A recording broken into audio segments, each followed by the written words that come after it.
हरे Krishna everyone. हम श्रीमद् भागवतम के दूसरे स्कंद के 8वें अध्याय को पढ़ रहे हैं, जिसमें राजा परीक्षित सुखदेव गोस्वामी से कुछ प्रश्न पूछते हैं।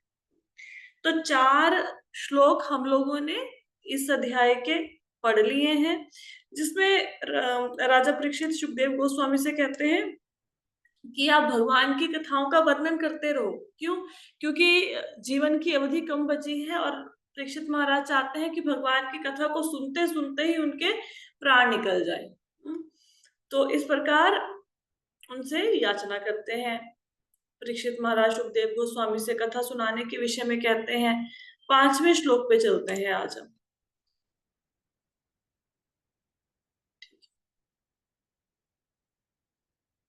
ये श्लोक का है।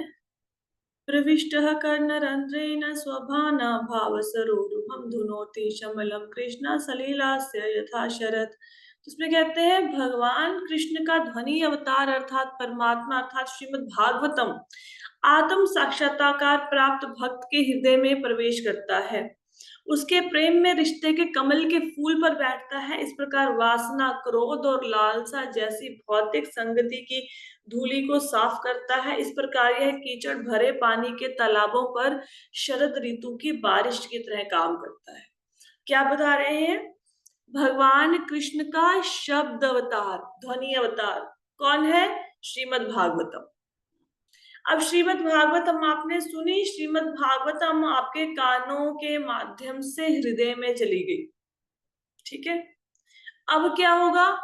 अब भगवान आपके हृदय में आएंगे और वासना, क्रोध, लालसा जैसी चीजों को साफ कर देंगे। जैसे सर्दियों की बारिश जो कि तालाबों में, नदियों में कीचड़ वाला पानी होता है, उसको साफ कर देती है।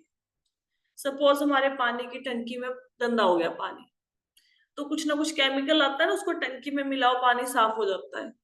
तो हम लोग को पानी को साफ कर सकते हैं, टंकी वाले पानी को।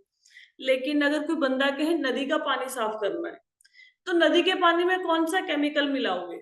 नदी का पानी तो साफ नहीं हो सकता। नदी तो इतनी बड़ी है, उसका पानी कैसे साफ करोगे? आप अपने घर की टंकी को साफ कर सकते हो, नदी के पानी को नहीं साफ कर सकते। तो नदी का पानी कैसे साफ होगा? जब बारिश आए। इसी प्रकार जो भगवान के शुद्ध भक्त होते हैं, उनका हृदय तो पवित्र होता ही है, लेकिन वो अपनी भक्ति के माध्यम से दूसरों का भी हृदय पवित्र कर सकते हैं।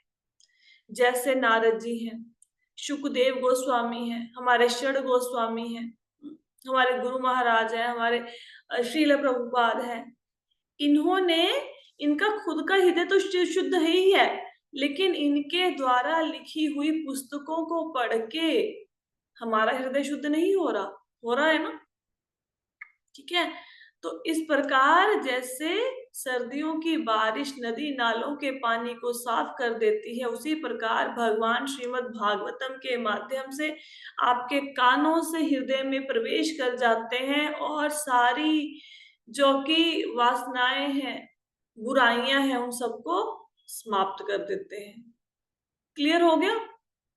ठीक है, अब मेरे मन में आ रहा था कि कल की कथा में हम लोगों ने प्रचार कितनी बात करी, अभी ये प्रचार की बात आई कहाँ से? ऐसे मन में क्यों भाव उठ रहे हैं? ऐसा इसलिए हुआ क्योंकि मैंने पढ़ा नहीं था इसका अर्थ। ये देखो, प्रचार के बारे में इसमें बड़ा बताया गया है कि देखो, नारद जैसे शुद्ध भक्त ना केवल आत्म साक्षात्कार प्राप्त आत्मा थे, बल्कि वे आध्यात्मिक प्रेरणा से स्वतः ही प्रचार कार्य में लग जाते थे।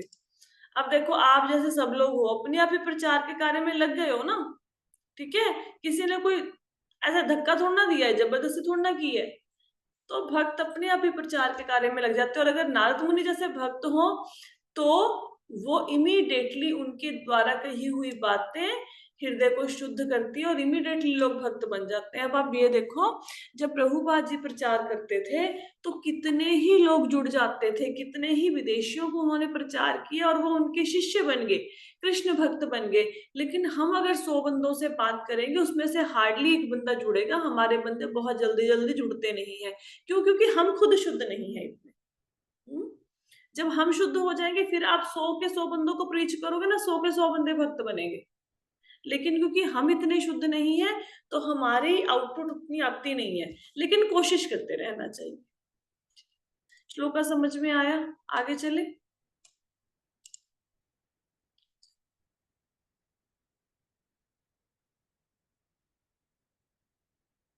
धोतात्मा पुरुषः कृष्ण पादमूलं न मुञ्चति मुक्त्वा सर्व परिक्लेश पंथा स्वशरणम यथा। इसमें क्या कहते हैं? भगवान का शुद्ध भक्त जिसका हृदय एक बार भक्ति सेवा की प्रक्रिया से शुद्ध हो जाता है, वह कभी भी भगवान कृष्ण के चरण कमलों का त्याग नहीं करता, क्योंकि वे उसे पूरी तरह से संतुष्ट कर देते हैं, जैसे कि यात्री एक परेशान यात्रा के बाद घर आकर संतुष्ट होता है। एक बार जिसने भगवान की भक्ति के रस को चख लिया, एक बार जिसने कथा के रस को चख लिया, अब वो भगवान के चरणों को नहीं छोड़ पाएगा। जैसे एक यात्री है, वो अपनी यात्रा पे जाता है, उसको वहां पे बहुत सुंदर सुंदर दृश्य देखने को मिलते हैं, कई बार परेशानी भी आती है रास्ते में, लेकिन चैन कब पड़ती है? जब घर वापस आ जाते हैं। अभी छुट्टियां चल रही हैं गर्मियों की, चाहे आप किसी रिश्तेदार के घर में 10 दिन लगाए हो, 15 दिन लगाए हो, बड़े ही 100 सुख सुविधाएं हो, लेकिन मन में इच्छा है कि चलो घर वापस चलते हैं। तो जैसे जो सुख आपको अपने घर आके मिलता है, वैसा ही सुख जब हम भगवान की भक्ति में लगते हैं, भगवान के चरण कमलों में लगते हैं, वैसा ही सुख आपको मिलता है। क्लियर हो गया? आगे चलते इसके देखो, इसके इसके फिर से उसमें लिखा हुआ तात्पर्य में कि जब कोई बंदा उपदेश करता है ना, प्रचार करता है, ऐसा नहीं आराम से प्रचार हो जाएगा, कठिनाइयों का सामना करना पड़ेगा। देखो लिखा है ना, नित्यानंद प्रभु जी ने प्रचार किया, जगाई मदाई ने उनको पत्थर मार दिया और यीशु मसीह को सूली पे चढ़ा दिया, उन्होंने प्रचार किया। तो प्रचार इजी नहीं है। लेकिन देखो प्रहलाद महाराज की एग्जाम्पल, प्रहलाद महाराज बच्चों को सिखाते थे भगवत प्रेम के विषय में, उनको कितनी विपदाओं का सामना करना पड़ा, लेकिन फिर भी उन्होंने भगवान के चरण कमलों को नहीं छोड़ा। नहीं छोड़ा ना? छोड़ना नहीं है, भगवान के चरण कमलों को छोड़ ही नहीं पाओगे, कैसे छोड़ोगे? यदधातु मतो ब्रह्म देहारंभो सुधातु यद् हेतुना भा भवन्तो यानते जथा। यहाँ पे क्या कहते हैं? हे विद्वान ब्राह्मण, दिव्य आत्मा भौतिक शरीर से भिन्न है, तो क्या उसे यह शरीर संयोगवश या किसी कारण से प्राप्त हुआ है? क्या आप कृपया इसे समझाएंगे, क्योंकि आप यह जानते हैं। देखो अब इस श्लोक को समझो, इसको ना संस्कृत से समझ लो, थोड़ा इजी हो जाएगा। यद अधातु मतो ब्रह्म, इसका मतलब क्या है? जो आत्मा है, आत्मा कौन सी धातु की बनी है बताओ? आत्मा कौन सी धातु की बनी है? बताओ कोई। आत्मा किसी धातु की नहीं बनी, दिव्य है ना आत्मा। जैसे हम लोग पृथ्वी जल अग्नि वायु आकाश के बने हैं, कि आत्मा भी पृथ्वी जल अग्नि वायु आकाश की बनी है? बताओ, यस और नो? नहीं माता जी, आत्मा तो नहीं भगवान बनी का ना। अंश है। हाँ, तो आत्मा पृथ्वी जल अग्नि वायु आकाश की नहीं बनी। ठीक है। और यद धातु मतो ब्रह्म देहारंभो से धातु भी, लेकिन जो शरीर है ये किस धातु का बना है? पंच तत्व, कौन कौन से है वो? पृथ्वी जल अग्नि वायु पृथ्वी आकाश। जल वायु आकाश। समझ आ गई कि जो आत्मा है वो तो पृथ्वी जल अग्नि वायु आकाश की नहीं बनी, लेकिन जो शरीर है वो पृथ्वी जल अग्नि वायु आकाश का बना है। धातु और धातु में मतलब समझ आ गया? बोलिए। ठीक है, आई होप सो समझ आ गया होगा। फिर कहते हैं यद्र चया हेतु ना भा भवंतो जनते यथा। इसका मतलब क्या हो है कि जब आत्मा धातु की बनी नहीं है और शरीर धातुओं का बना है, फिर आत्मा को शरीर कैसे मिल गया? अब कुछ क्लियर हुआ? ये कहाँ गए मेरे जूम वाले सारे भक्त? कहाँ है भाई, बोलते क्यों नहीं है? चलो एनीवे, नहीं माता जी, नहीं हुआ। क्लियर नहीं हुआ? अच्छा, फिर बताते क्यों नहीं हो, फिर बोलते क्यों नहीं हो? देखो, जो आपका शरीर है ये कौन से पंच महाभूतों से बना है? पृथ्वी जल जल वायु अग्नि आकाश। हाँ, ये समझ आता है, पृथ्वी जल अग्नि वायु आकाश। इसको कहते हैं धातु। समझ आई? ठीक है। हाँ जी। जी माता जी। अब जैसे आपका शरीर पृथ्वी जल अग्नि वायु आकाश का बना है, क्या आपकी आत्मा भी पृथ्वी जल अग्नि वायु आकाश की बनी है? नहीं। नहीं। ठीक है। अब जब आत्मा पृथ्वी जल अग्नि वायु आकाश की नहीं बनी, ये वात पित्त कफ कफ इत्यादि उसके आगे पैरामीटर्स हैं, नहीं सुना तो मैं थोड़ा सा बता दूंगी इसके बारे में। जब आत्मा ये पंच महाभूतों की नहीं बनी और शरीर पंच महाभूतों का बना है, तो आत्मा को शरीर मिल क्यों गया? अब कुछ समझ आई? ठीक है माता जी। क्लियर हो गया सबको? माता जी, आप कह रहे हैं कि आत्मा को शरीर क्यों मिल गया? हाँ, आत्मा को शरीर क्यों मिल गया? क्योंकि आत्मा तो पांच महाभूतों की नहीं बनी, वो हाँ तो हाँ। धातु से बनी है और शरीर धातुओं से बना है, फिर आत्मा को शरीर क्यों मिल गया? वो तो पास्ट कर्मों नहीं, अरे भाई होने ये क्वेश्चन है, ये क्वेश्चन है परीक्षित महाराज का। इसका आंसर नहीं देना है, इसका आंसर तो सुखदेव गोस्वामी देंगे, हमने नहीं देना इसका आंसर। ये क्वेश्चन है। अब समझ आया? कुछ क्वेश्चन समझ आ गया? हाँ जी हाँ, माता अब जी। समझ आया। हमको लगा कि आप आंसर पूछ रहे हो, हमको आंसर अरे पता आंसर नहीं था। नहीं पूछे। अरे रुको रुको, मेरे समझाने में गलती होगी, रुको पहले पिछले श्लोक पे जाने दो, रुको एक मिनट समझाते हैं। ठीक है, यहां से देखो, इस क्वेश्चन से ना, इस श्लोक से, ये 7वें श्लोक से परीक्षित महाराज के प्रश्न शुरू हो जाएंगे। समझ आ गई? तो पहला प्रश्न समझ में आ गया परीक्षित महाराज ने क्या किया है? दोबारा से अनुवाद पढ़ती हूँ। अब देखो, हे विद्वान ब्राह्मण, दिव्य आत्मा भौतिक शरीर से भिन्न है। क्या उसे यह शरीर संयोगवश या किसी कारण से प्राप्त हुआ है? आप कृपया इसे समझाएंगे, क्योंकि आप यह जानते हैं।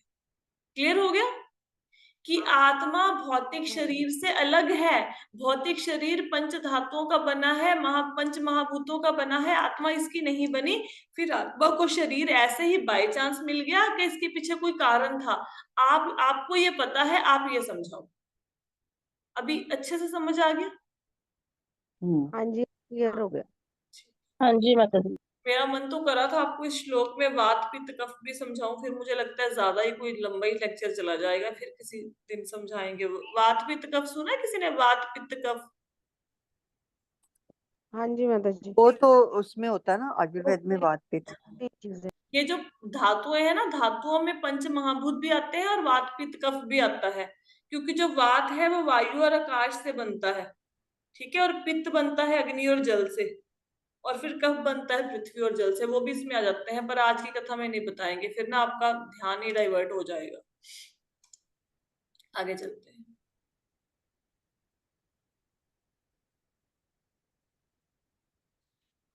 आसीद यद उदरात्मत्म लोक संस्थान लक्षणम यवन अयम वे पुरुष इत्वयवः पृथक त्वम आसव इति प्रोक्त संस्था वायव। अब ये सही नहीं लिखा हुआ श्लोक यहाँ पे, अवायवानिव, अवायवानिव, अवायवानिव होना चाहिए, अवायव संस्था संस्था वायनिव। चलो एनीवे, उससे पढ़ेंगे, श्रीमद् भागवतम से पढ़ेंगे इसको। ये ना एक्चुअली जो वेदावेस की साइट है ना, इस पे गूगल ट्रांसलेटर लगाया हुआ है, तो गूगल ट्रांसलेटर के कारण ना सही ढंग से श्लोक कई बार लिखे नहीं होते।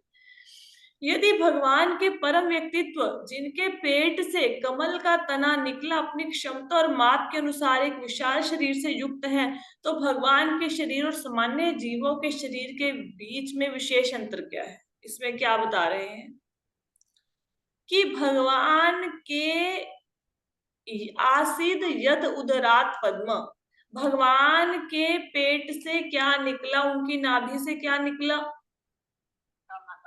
कमल कमल नाल। का फूल। कमल का फूल निकला। ठीक है। अब हमने पिछले अध्यायों में चर्चा करी है ना कि उस कमल के फूल के अंदर 14 लोक हैं। पढ़ा है कि नहीं पढ़ा? हाँ जी माता जी। अगर कमल के फूल के अंदर 14 लोक है, इसका मतलब क्या है कि भगवान का शरीर बहुत विशाल होगा कि नहीं होगा? हाँ जी। होगा। तो क्या भगवान को भगवान इसलिए मान लें कि उनका शरीर विशाल है? उनके पास सारी शक्तियां हैं। शक्ति है, लेकिन ये क्वेश्चन क्यों किया गया? जैसे हम बोलेंगे किसी को समझाओ कि भाई भगवान इतने शक्तिवान है, भगवान के शरीर से ही ये 14 लोग निकल रहे हैं, तो भगवान इतने विशाल है, इतने विराट पुरुष है वो, और सामने वाला बंदा कहे तो ऐसा तो चींटी और हाथी में भी अंतर होता है, चींटी छोटी सी होती है, हाथी बड़ा होता है, तो हाथी को भगवान मान ले, ऐसा बोल सकते हैं ना कि बड़ा शरीर तो किसी का भी हो सकता है, तो बड़े होने से थोड़ा ना किसी को भगवान मान लेंगे। ठीक है, तो ये प्रश्न क्यों किया गया यहाँ पे?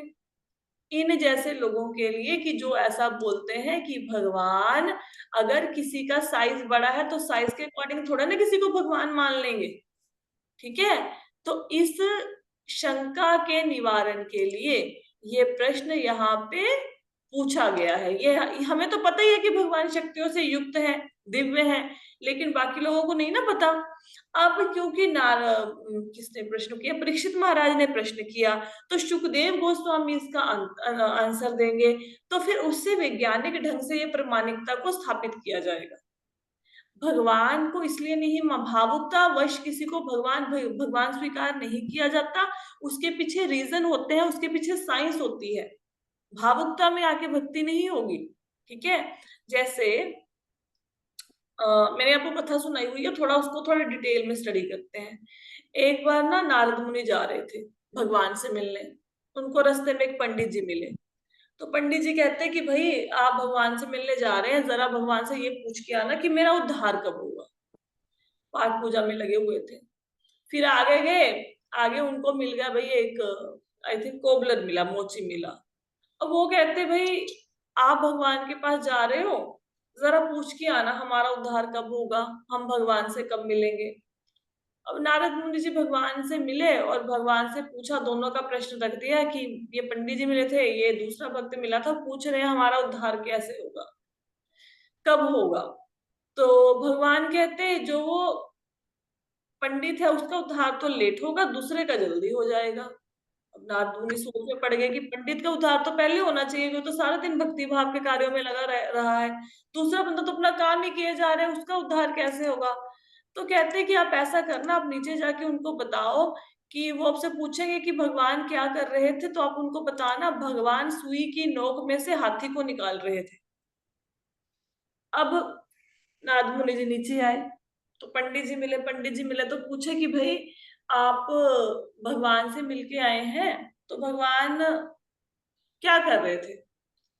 तो नारद मुनि कहते कि भगवान सुई की नोक में से हाथी को निकाल रहे थे।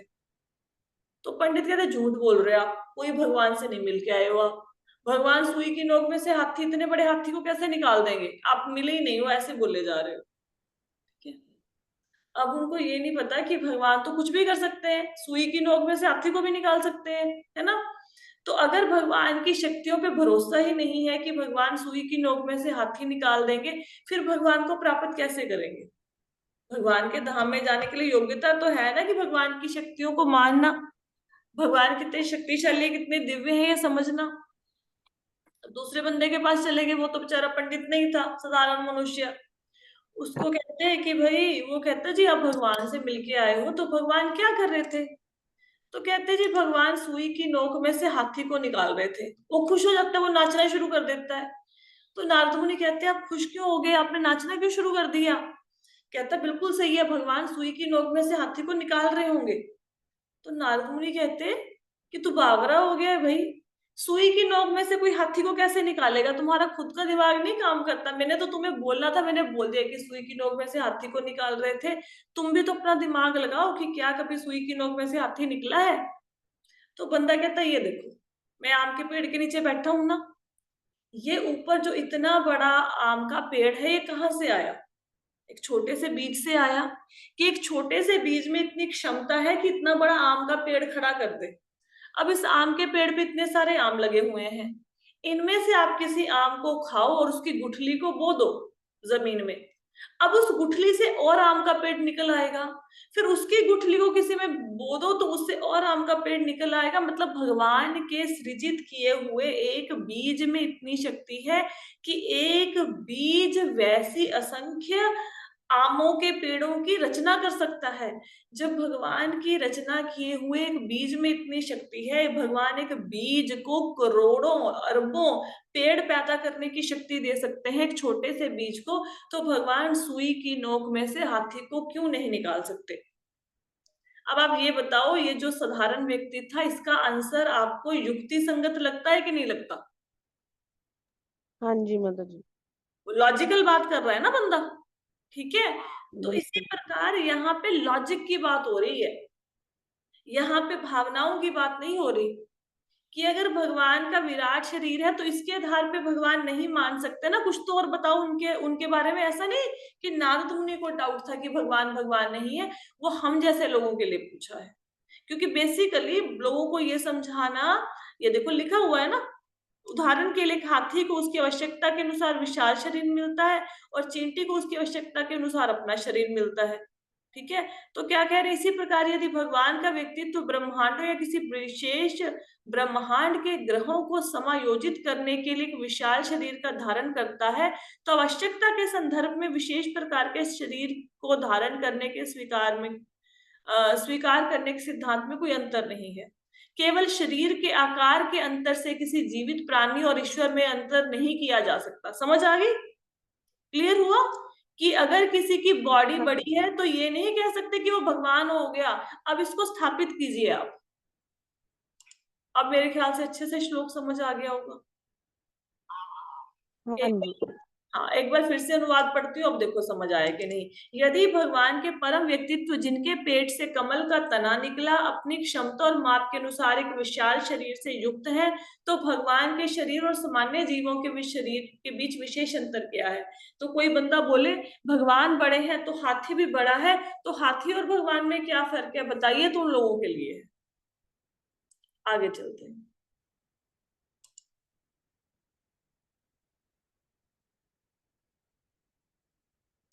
अजसृजति भूतानि भूतात्मा यद अनुग्रहात् ददृश्येन तद्रूपम नाभि पद्म समुद्भवः। इसमें क्या बताया? अजः सृजति भूतानि। अज पता है किसको कहते हैं? ब्रह्मा जी को। ब्रह्मा जी को अज क्यों कहते हैं? क्योंकि उनके माता पिता नहीं है, वो किसी भौतिक स्रोत से प्रकट नहीं हुए हैं।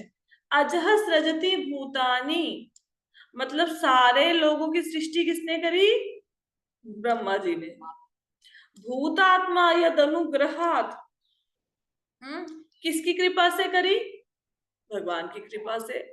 ददृश्येन तद्रूपम नाभि पद्म समुद्भवः। ददृश्येन तद्रूपम, उन ब्रह्मा जी ने भगवान को देखा। किन भगवान को देखा? नाभि पद्म समुद्भवः, जिनकी नाभि से पद्म का फूल निकला कमल का और वहां से वो आए। क्या कहते हैं? ब्रह्मा जो किसी भौतिक स्रोत से नहीं बल्कि भगवान की नाभि से निकलने वाले कमल के फूल से पैदा हुए थे, उन सभी के निर्माता हैं जो भौतिक रूप से पैदा हुए हैं। निस्संदेह भगवान की कृपा से ब्रह्मा भगवान के रूप को देखने में सक्षम थे। अब हमने तो भगवान को नहीं देखा, ब्रह्मा जी ने तो देखा है ना। तो कह रहे हैं कि ब्रह्मा जी ने तो भगवान को देखा था। कैसे? क्योंकि ब्रह्मा जी उनके नाभि कमल से प्रकट हुए थे और फिर उन्होंने तपस्या करी और फिर उन्होंने भगवान को देखा। तो जो भगवान के रूप को देखा वो रूप कैसा है? यहाँ पे कौन से भगवान की बात हो रही है? यहाँ पे किस रूप की बात हो रही है? ब्रह्मा जी ने कौन सा रूप देखा था बताओ? गर्भोदक्षाय विष्णु।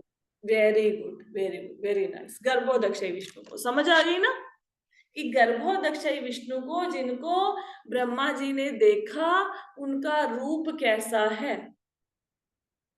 क्लियर? आगे चले। कोई क्वेश्चन इस श्लोक में ना समझ आया हो किसी को? नहीं माता जी, क्लियर। चलो आगे चलते।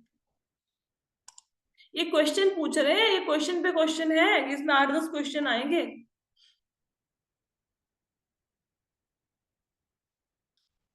स चापि यत्र पुरुषो विश्वस्थित उद्वाप्यः मुक्तात्ममायश क्षेत्र सर्वगुहाशयः। इसमें क्या कहते हैं, देखो इसको पहले संस्कृत से समझ लो, थोड़ा इजी समझ आएगा। स चापि यत्र पुरुषो विश्वस्थित उद्वाप्य। तो स्थित मतलब स्थिति, यहाँ पे इसका मतलब है स्थिति। उद्भव आप्य, स्थिति का मतलब होता है भरण पोषण, उद्भव का मतलब होता है सृजन, आप्य का मतलब होता है विनाश। मतलब जो भगवान सृष्टि की रचना करते हैं उसका भरण पोषण करते हैं और उसका विनाश करते हैं। समझ आया? मुक्त आत्म माया मायश क्षेत्र सर्वगुहाशय। तो क्या कहते हैं कि वो माया से प्रभावित नहीं होते, माया से अछूते हैं। क्षेत्र सर्वगुहाशय सबके हृदयों में स्थित है। क्या बताया गया? अनुवाद पढ़ते हैं। कृपया भगवान के व्यक्तित्व की भी व्याख्या करें, जो प्रत्येक हृदय में परमात्मा के रूप में और सभी ऊर्जाओं के स्वामी के रूप में स्थित है, लेकिन उनकी बाहरी ऊर्जा से अछूते हैं। भगवान की कृपा से ही सृष्टि का सृजन होता है, भरण पोषण होता है, विनाश होता है, लेकिन भगवान किसी माया के प्रभाव में नहीं है। भगवान माया को स्पर्श नहीं करते।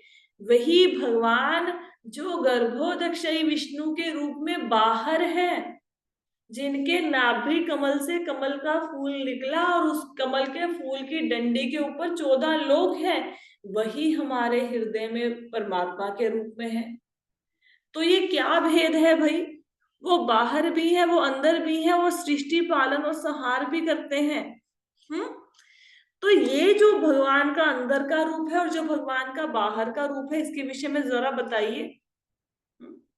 तो ब्रह्मा जी ने अगर किसी को देखा तो इसका मतलब वो पुरुष रूप में विद्यमान थे, तभी देखा ना। तो ब्रह्मा जी ने जिस रूप को देखा और हमारे हृदय में जो रूप है और जिसके ऊपर माया का प्रभाव नहीं होता और जो सृष्टि की रचना पालन और संहार करते हैं, उनके विषय में जरा बताइए। क्लियर हुआ? हो गया भाई? रूम वालों बोलो। चलो आगे चलते हैं, हो ही जाएगा। अगर आप कुछ नहीं बोलोगे तो मैं समझूंगी कि क्लियर हो गया। ठीक है, चलो नहीं माता जी की। ठीक है। पुरुषा वै वैरलोकः सपालः पूर्वकल्पितः लोकेर अमुष्येवः सपारेर इति सुष्टुमा। इसमें क्या कहते हैं? हे विद्वान ब्राह्मण, पहले यह समझाया गया था कि ब्रह्मांड के सभी ग्रह अपने अपने अधिपतियों के साथ विराट पुरुष के विशाल शरीर के विभिन्न भागों में स्थित हैं। मैंने यह भी सुना है कि विभिन्न ग्रह प्रणालियां विराट पुरुष के शरीर में मानी जाती हैं, लेकिन उनकी वास्तविक स्थिति क्या है? क्या आप इसे कृपया स्पष्ट करेंगे? पुरुषा वै वैरलोकः मतलब जो भगवान है, भगवान के शरीर के जो अंग हैं उनमें सारे लोक स्थित हैं। ये लाइन समझ आई? भगवान के शरीर के अंगों में ही सारे लोक स्थित हैं। जो 14 लोक हैं ये कहाँ पे स्थित हैं बताओ? हमने क्या पढ़ा था? कमर के भगवान ऊपर अंगों में स्थित है। अंगों में स्थित है। आपने पढ़ा था ना कि कमर के ऊपर के जो भाग हैं भगवान के, वहां पे उच्च लोक है। पृथ्वी भगवान के नाभि कमल या कमर के प्रदेश में थी और कमर के नीचे सारे अधोलोक हैं। ये तो समझाया था ना। अब पहली लाइन समझ आ गई कि सारे लोक भगवान के शरीर के अंगों में स्थित हैं। क्लियर? सपालह पूर्व कल्पना, सपालह मतलब क्या है कि इन लोकों का जो पालन करते हैं, पूर्व कल्पना पहले इसकी चर्चा की जा चुकी है। इसका मतलब है अब जब लोक भगवान के शरीर में स्थित हैं, तो इन लोकों का पालन करने वाले देवता कहाँ हैं? वो कहाँ स्थित हैं? वो भी तो शरीर के अंगों में स्थित है ना। पढ़ा नहीं था? जम भगवान की दाढ़ें हैं, हैं, और इंद्र इत्यादि देवता उनके भुजाएं हैं, अश्विनी कुमार नथुने हैं। ऐसे पढ़ा था कि भूल गए सारा यार? हाँ जी हाँ माता जी। क्या? माता जी। तो भगवान के शरीर के अंगों में ही 14 लोक हैं, और इन लोकों को पालने वाले जो लोकपाल हैं, इनके जो लोकपाल हैं अपने अपने लोकों के, वो भी भगवान के शरीर के अंगों में ही स्थित हैं। तो कहते उन भगवान की स्थिति क्या है, उनके विषय में बताइए जरा। भगवान के विषय में और प्रश्न कर रहे हैं, तो थोड़ा संस्कृत से समझ लो, थोड़ा इजीली समझ आ जाएगा। क्लियर हो गया? आगे चलते हैं।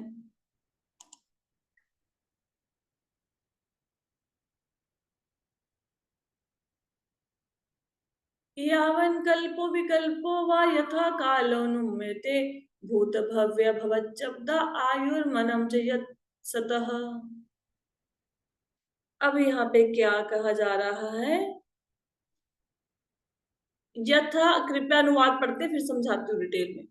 कृपया सृष्टि और प्रलय और अन्य सहायक सृष्टियों के बीच के समय की अवधि के साथ ही अतीत, वर्तमान और भविष्य की ध्वनि से संकेतिक समय की प्रकृति को भी स्पष्ट करें। इसके अलावा कृपया ब्रह्मांड के विभिन्न ग्रहों में देवताओं, मनुष्यों आदि के रूप में जाने जाने वाले विभिन्न जीवित प्राणियों के जीवन की अवधि और माप की व्याख्या करें। क्या बताया जा रहा है?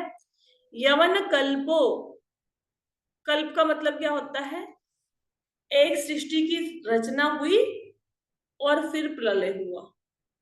तो रचना और प्रलय के बीच में जो समय है, सपोज सृष्टि की रचना हुई आज से 5 लाख साल पहले, 5 लाख साल बाद के बाद सृष्टि खत्म हो जाएगी। ऐसे एग्जाम्पल दे रहे हैं, एक्चुअली ऐसा है नहीं। तो सृष्टि की रचना से लेके उसके अंत के बीच की जो समय की अवधि है उसकी व्याख्या करें। कब सृष्टि की रचना हुई, कब इसका अंत हुआ, कितने सालों में ये सब कुछ हुआ, उस अवधि को बताएं। विकल्पों का मतलब होता है सहायक सृष्टियां, एक मेन सृष्टि और एक उसकी असिस्टेंट सृष्टियां, ऐसे समझ लो। कल्प की क्या अवधि है, विकल्प की क्या अवधि है, और भूत, भविष्य और वर्तमान में इसमें जो समय है, इसमें जो समय की अवधि है, इसके बारे में बताएं। देवताओं में, मनुष्य में जो समय का परिमाण है, जो समय की माप है, उसके विषय में बताएं। ये बेसिकली ये पूरा का पूरा जो श्लोक है ये समय के ऊपर है कि कब सृष्टि शुरू हुई, कब उसका अंत हुआ, उसके बीच में कितना समय लगा, उसके साथ साथ जो अन्य सृष्टियों की रचना हुई उसके बीच में क्या समय लगा, भूत, भविष्य और वर्तमान के विषय में पूछ रहे हैं, मनुष्य और देवताओं की आयु के विषय में पूछ रहे हैं, इस समय का पूछ रहे हैं। जैसे आपको बताया था ना कि हमारा 1 साल, देवताओं के 12 घंटे, देवताओं का 1 दिन बताया था ना। तो इसी को स्पष्ट करने के लिए कह रहे हैं कि मनुष्यों में, मतलब धरती पर, और देवताओं के लोक में जो ये समय का डिफरेंस है ये कैसे है, कैसे कैसे मापते हैं वो समय को। मनुष्य के 1 दिन 24 घंटे के बराबर होता है, तो देवताओं को कितने घंटे के बराबर होता है, और देवताओं को इतने बराबर होता है तो ब्रह्मा जी का कितने घंटे के बराबर होता है। ठीक है? और सृष्टि की जब रचना हुई, अंत हुआ, उसका समय क्या है, उसके विषय में प्रश्न पूछा जा रहा है। क्लियर हो गया? हाँ जी। आगे चलते हैं। समय के विषय में प्रश्न है। कालस्य अनुगतिर्या तु लक्ष्यते तनविबृहत्यपि यावत्यः कर्मकर्त्यो यद् श्रीद्विज सत्तम। इसमें क्या कहते हैं?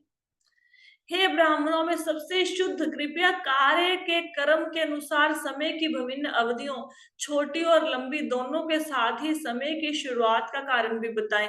अब समय कहाँ से शुरू हुआ, समय के सबसे बड़ी इकाई कौन सी है और सबसे छोटी इकाई कौन सी है, उसके विषय में बताएं। जैसे अगर कोई हमें पूछे धरती के अकॉर्डिंग, हम क्या बोलेंगे? समय की छोटी इकाई कौन सी है? Micro seconds.